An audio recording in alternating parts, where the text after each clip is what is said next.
Good morning बच्चों। आज हम समास समझेंगे कि समास का मतलब क्या होता है। जैसे अपन ने समझा था दो वर्णों या शब्दों के मेल को हम संधि कहते हैं, उसी प्रकार आज हम समझेंगे कि समास क्या होते हैं। समास का अर्थ होता है संक्षेपीकरण। समास का अर्थ क्या होता है? संक्षेपीकरण। दो या दो से अधिक पदों के मेल को हम क्या कहते हैं? समास कहते हैं। संस्कृत में इसकी डेफिनेशन होगी समसनम समास अर्थात संक्षेपीकरण एवं समास भवति। मैंने बोला था कि समास का मतलब होता है संक्षेपीकरण। संक्षेपीकरण का मतलब होता है उसको छोटा करना। दो या दो से अधिक पदों के मेल को हम क्या कहते हैं? समास कहते हैं। समझ में आ गई बेटा आपको परिभाषा?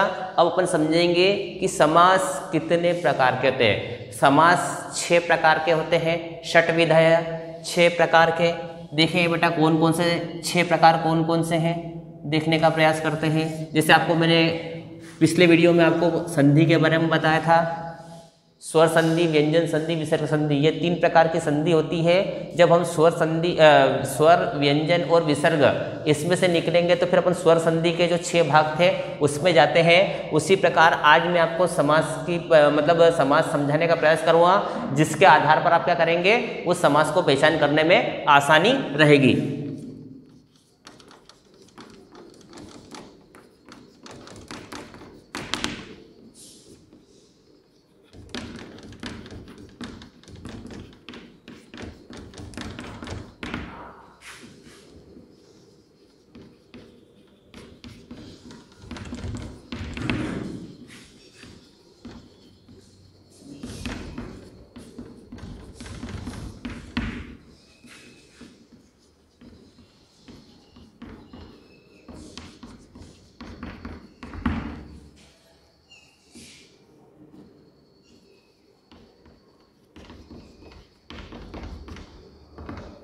बेटा ये षट्विधेय 6 प्रकार के जो समास है, पहला तत्पुरुष समास, फिर अव्ययी भाव समास, द्वंद्व समास, कर्मधारय समास, बहुव्रीहि समास और द्विगु समास।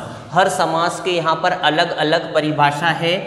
इस परिभाषा के आधार पर ही हम क्या करते हैं, समास को देखते हैं कि समास कौन सा समास है। अब क्लास में अलग अलग बच्चे रहते हैं, अलग अलग बच्चों के अलग अलग नाम रहते हैं। उस नाम के आधार पर अपन ने बोला मोहन, तो मोहन ही आता है, बाकी दूसरे बच्चे जो नहीं आते हैं। तो यहाँ पर अपन 6 प्रकार के जो समास बताए हैं, इन सभी समास की अलग अलग पहचान है। अब हम क्या करते हैं, जो सबसे सरल समास है, जिसको देखते ही बच्चा समझ जाता है कि कौन सा समास है, सबसे सरल समास से समझाने का प्रयास करता हूँ, ताकि आपको जो है वो यहाँ पर समझ में आ जाएगा। बेटा सबसे पहले अपन समास जो बिल्कुल सरल समास है, जिसके द्वारा इस समास की पहचान हो जाती है, तो वो है बेटा द्विगु समास। द्विगु समास मैंने बताया था कि 2 पदों के मेल को समास कहते हैं। फॉर एग्जाम्पल, उदाहरण के लिए यहां पर दे रखा है विद्यालय, इसका समास विग्रह होगा विद्यायाः आलयः। विद्या का मंदिर। एक और मैंने ये 2 उदाहरण इसके लिए लेकर आ रहा हूं मैं आपके लिए। परेशान उपकारः, ये 2 उदाहरण बेटा इसके लिए लाया था क्योंकि मैंने आपको बताया था कि ये संधि में भी आते हैं और समास में भी आते हैं। तो यहाँ पर अभी मैंने बोला है विद्या आलयः, पहला पद है विद्या का और आलय का मतलब होता है मंदिर। परेशान उपकारः, परोपकार कब कहलाता है बेटा? जब हम यदि दूसरों के लिए कार्य करते हैं तो परोपकार की श्रेणी में आता है। यदि मैंने अपने लिए कुछ काम कर लिया तो ये परोपकार की श्रेणी में नहीं आएगा। ये तो यदि हम दूसरे के लिए काम करते हैं तो ही परोपकार की श्रेणी में आता है। अब यहाँ पे जैसे मैंने बताया है यत्र प्रथम पद संख्यावाची भवति, मतलब जिस समास का पहला पद यदि संख्यावाचक होता है तो वहाँ पर कौन सा समास होता है? द्विगु समास होता है। अब जैसे 1 2 3 4 5 6 7 8 9, यहाँ पर अपन देख रहे हैं इसमें स्टार्टिंग वर्ड कैसा लग रहा है? संख्यावाचक। फॉर एग्जाम्पल, उदाहरण के लिए यहाँ पर देखते हैं बेटा अपन पंचवटी, पंचपात्रम, पंचवटी, पंचपात्रम, चौराहा, पंचवटी, पंचपात्रम, ये इसके उदाहरण के द्वारा देखते हैं। या अष्टाध्यायी, ठीक है। पंचवटी का यदि समास विग्रह हम करेंगे, पंचानाम वटानाम समाहारः। समाहार का मतलब होता है समूह, 5 वट वृक्षों का समूह। पंचपात्रम पंचानाम पात्राणाम समाहारः। अष्टानाम अध्यायानाम समाहारः, मतलब 8 अध्यायों का समूह। तो यहां पर अपन देख रहे हैं बेटा, पहला शब्द कैसा है, संख्यावाचक, त्रिनेत्र, त्रयाणाम नेत्राणाम समाहारः, मतलब 3 नेत्रों का समूह। तो अपन ने बताया था कि बिल्कुल सरल परिभाषा, जिसको देखते से अपन समझ जाते हैं कि 1 2 है, 3 है, 4 है। जैसे सप्तऋषि, सप्तानाम ऋषिणाम समाहारः, तो मतलब 1 2 3 4 5 6 यदि ये आते हैं और पहला शब्द, पहला पद कैसा रहता है, संख्यावाचक रहता है, तो कौन सा समास रहता है बेटा, यहाँ पर द्विगु समास होता है। अब हम समझेंगे बेटा, पहला मैंने आपको बताया था द्विगु समास, अब हम समझ रहे हैं द्वंद्व समास। पहले सरल सरल समास इसलिए समझा रहा हूं ताकि आपको उसको देखकर पहचान आ जाए। अब यहाँ पर अपन देख रहे हैं बेटा द्वंद्व समास। द्वंद्व का मतलब क्या होता है, युद्ध करना। और युद्ध हमेशा किन के लोगों के बीच में होता है, हमेशा बराबरी वालों में ही युद्ध होता है। मतलब एक व्यक्ति, मतलब एक पहलवान व्यक्ति है और एक दुबला पतला व्यक्ति है, क्या वो दोनों युद्ध कर पाएंगे क्या, बिल्कुल युद्ध नहीं कर पाएंगे, क्योंकि अगले जो दुबला पतला व्यक्ति है वो, उसको पता है कि ये जो पहलवान है ये मेरे को मारेगा। तो इसलिए अपन देखते हैं यत्र समेषाम पदानाम प्राधानम भवति तत्र द्वंद्व समास भवति, अर्थात जिस समास के दोनों ही पद समान हो, ना कोई सा पद छोटा है और ना कोई सा पद बड़ा है, दोनों ही पद कैसे है, इक्वल, बोथ आर इक्वल, मतलब दोनों ही कैसे हैं, एक समान है। जिस समास के दोनों पद एक समान होते हैं वहां पर द्वंद्व समास होता है। फॉर एग्जाम्पल, उदाहरण के लिए देखते हैं इसमें, पितरो राम लक्ष्मणों हरिहरो। पितरों का मतलब होता है, समास विग्रह होगा माता च पिता च, माता च पिता च। राम लक्ष्मणों का होगा बेटा रामश्च लक्ष्मणश्च। हरिहरों का होगा हरिश्च हरश्च। ये इसका समास विग्रह है। अपन देख रहे हैं पितरों, मतलब माता और पिता में दोनों ही हमारे, ना तो वो माता छोटी है और ना पिता बड़े हैं, दोनों ही हमारे लिए कैसे हैं, एक समान है, बोथ आर इक्वल। तो इसके उदाहरण है पितरो राम लक्ष्मणो हरिहरो। बेटा जिसमें सबसे ज्यादा यदि इन उदाहरणों में से ही पूछा जाता है, इसलिए मैं आपको लगभग वही आपको बताने का प्रयास कर रहा हूं। ठीक है, द्वंद्व समास। अब बेटा अपन समझेंगे समास नंबर 3, जो इनको आसानी से हम समझ सकते हैं। तीसरे नंबर का समास है कर्मधारय समास। यत्र प्रथमम पदम विशेषणम उपमानम व तथा द्वितीयम पदम विशेष्य उपमेयम व भवति तत्र कर्मधारय समास भवति। इसका मतलब होता है जिस समास का पहला पद विशेषण और दूसरा पद विशेष्य होता है, या पहला पद दूसरे पद की विशेषता होती है, वहां पर कर्मधारय समास होता है। उदाहरण के लिए देखते हैं अपन, घनश्यामः कृष्णसर्पः महापुरुषः महाराजः। ठीक है, घनश्याम का यदि हम समास विग्रह करेंगे, घन इव श्याम, घन इव श्याम। कृष्णः च असो सर्पः, महान् चासो पुरुषः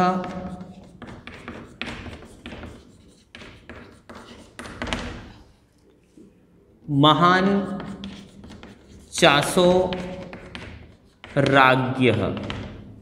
बेटा ये घनश्याम, घन इव श्याम, घन का मतलब होता है बादल, इव का मतलब होता है के समान, और श्याम का मतलब होता है काले। घन इव समान मतलब जो बादल है किसके समान है? भगवान कृष्ण की तुलना यहाँ पर काले बादलों से की गई है, घन इव श्याम। ठीक है, कृष्ण सर्प, सांप की विशेषता क्या है कि वो काला है। मैंने बोला कि पहला पद विशेषण और दूसरा पद विशेष्य, या पहला पद दूसरे पद की विशेषता। तो दूसरा पद कौन सा है बेटा? यहाँ पर सांप, और पहला पद क्या है? कृष्ण। सांप की विशेषता क्या है कि सांप जो है वो काला है। महापुरुष, पुरुष की विशेषता क्या है कि वो महान है। राजा की विशेषता क्या है कि महान, कि महाराज जो कहे ये भी कैसे है? महान है। ये इस प्रकार बेटा आपको कर्मधारय समास जो है वो समझ में आ गया है। अब बेटा चौथे नंबर का जो सरल समास है अपन देखते हैं बहुव्रीहि समास।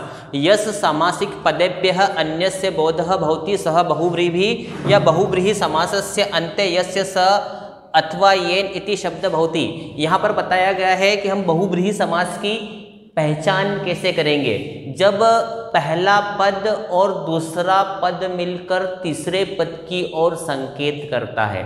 जब पहला पद और दूसरा पद मिलकर तीसरे पद की ओर संकेत करता है तो वहाँ पर बहुव्रीहि समास होता है। उसके अंत में यस्य, उसका इस प्रकार के शब्द का इसमें क्या होता है? इस्तेमाल होता है। फॉर एग्जाम्पल उदाहरण के लिए देखते हैं अपन, लंबोदरः चंद्रशेखरः पीतांबरः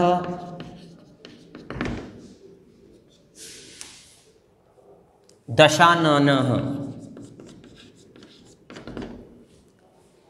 अब जैसे यहां पर बोला है लंबोदर, तो अब आप पहचान कैसे करेंगे कि लंबोदर का मतलब, लंबोदर का मतलब होता है, उदर का मतलब होता है पेट। मतलब यहाँ पर बड़े पेट वाला कौन है? तो हम समझ जाते हैं यहाँ पर गणेश जी के बारे में बात कर रही है। चंद्रमा को किसने अपने सिर पर धारण कर रखा है?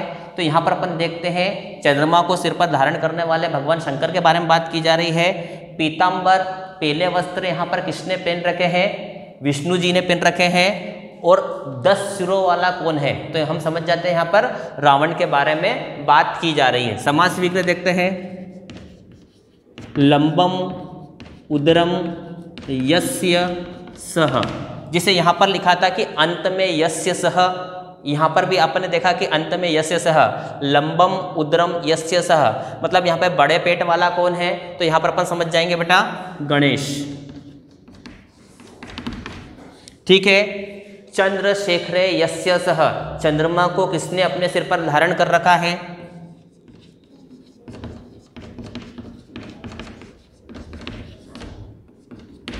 चंद्रमा को किसने अपने सिर पर धारण कर रखा है? तो अपन देखते भी है चंद्रमा को सिर पर धारण करने वाले कौन है? भगवान शिव। पीतांबर, पीला वस्त्र किसने ओढ़ रखा है? पीतम अंबरम यस्य सह,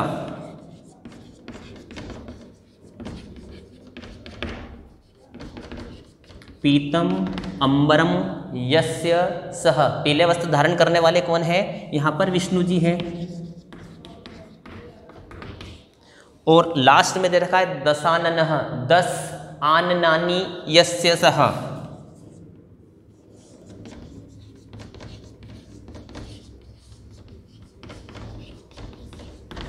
मतलब 10 सिरों वाला कौन है?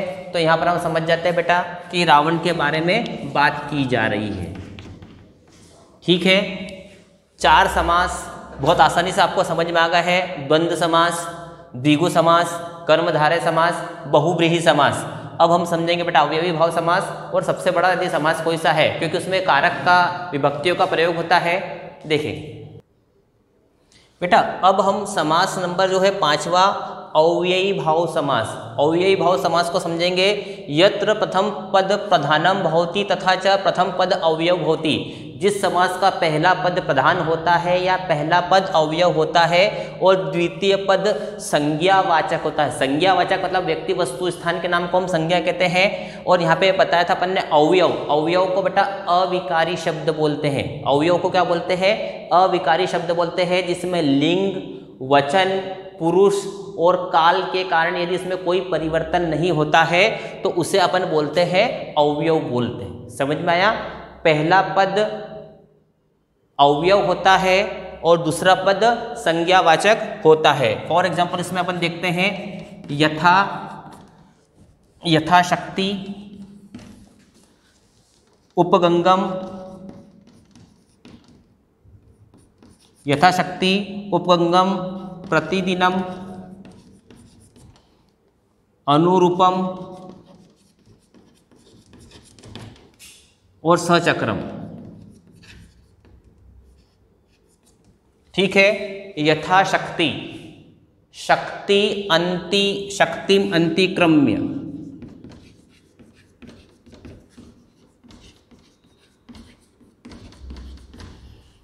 उपगंगम, गंगायाः